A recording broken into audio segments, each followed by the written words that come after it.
Today, I'm going to show you guys how to take your pulse with this HAIM Legacy, because this watch actually has a pulse meter, and to boot, it also has a tachymeter. This watch does a lot of things, but is it worth your hard-earned money? We're going to find out today on this episode of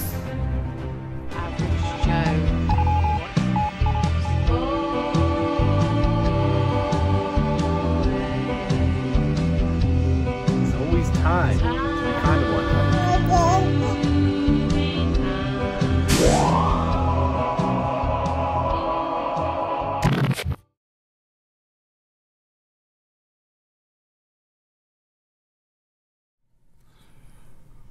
Okay, so we have the Grade pour 15 pulsations. I know I butchered that, and you guys can laugh in the comment section down below. This is French. And basically, it's saying that this is a pulse meter, meaning that we can actually take our pulse with this watch. This goes back to like even the 1800s. And there's actually multiple watches on the market that actually utilize this technology that are much more expensive than this piece, but this piece does it just as well. Essentially, what you're going to do is you're going to essentially take your pulse, put your two fingers on your wrist, on your neck, and you're going to press the top pusher, and this is going to get it started, and then you're going to count 1, 2, up to 15. Once you get to 15 beats, you're going to stop the stopwatch, and you're going to read what's on this track right here. And as we can see, we're at 90 beats per minute. A little bit high. Probably want to do some exercise. Stop beating the donuts. You guys know the drill. But that's pretty cool. Pretty cool right there. And then you just reset it just like that. So what's powering this particular watch? Well, when we flip it, you guys may notice this from the ever so famous 1963, the Seagull 1963, the Sugis. And it's a beautiful movement, really reliable, robust movement. Manual wind, there's no rotor here, so you just wind it. You can't wind it forever. There will be some resistance, and you're good to go. But these are really, really great movements, and beautiful, by the way, too. Very nicely decorated. These are one of the most produced movements in China. This is the same movement that powers that ever so famous 1963.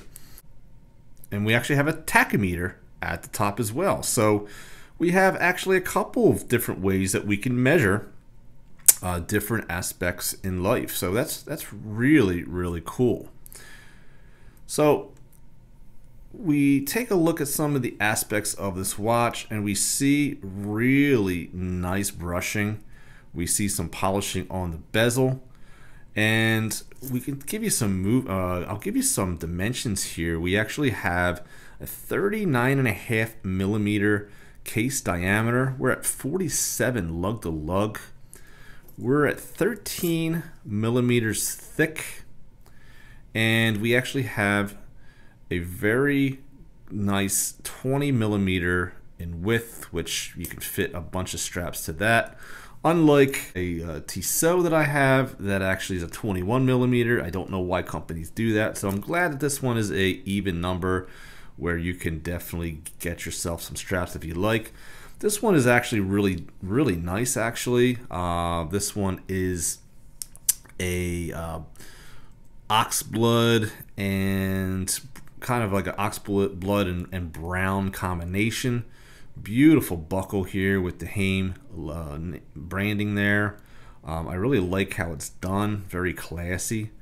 And got the HAIM on the inside as well. And you've got that quick change system going on here. Genuine leather, very, very nice. And this is actually a bespoke leather. So again, just a nice touch. And we just have a lot of brushing, quality brushing on this. No sharp edges either, just very refined. And This watch actually, this is going to be the first watch that I put on my brand new time grapher. And this watch is actually running -2, -3 seconds a day. It does have a strong amplitude. This is a strong running movement, solid movement. So we see that it's got these pushers here, capped, I don't know, you can call them capped pushers. They got the hat on them, right? There's definitely a solid feel to them. Solid engagement. Okay. Snap back pretty quick. Now this is a prototype, so his hand actually is not lining up. I've been trying to get that to line up. It's not lining up, but your production model should line up, no problem. And what I'm really impressed with also is the luminescence.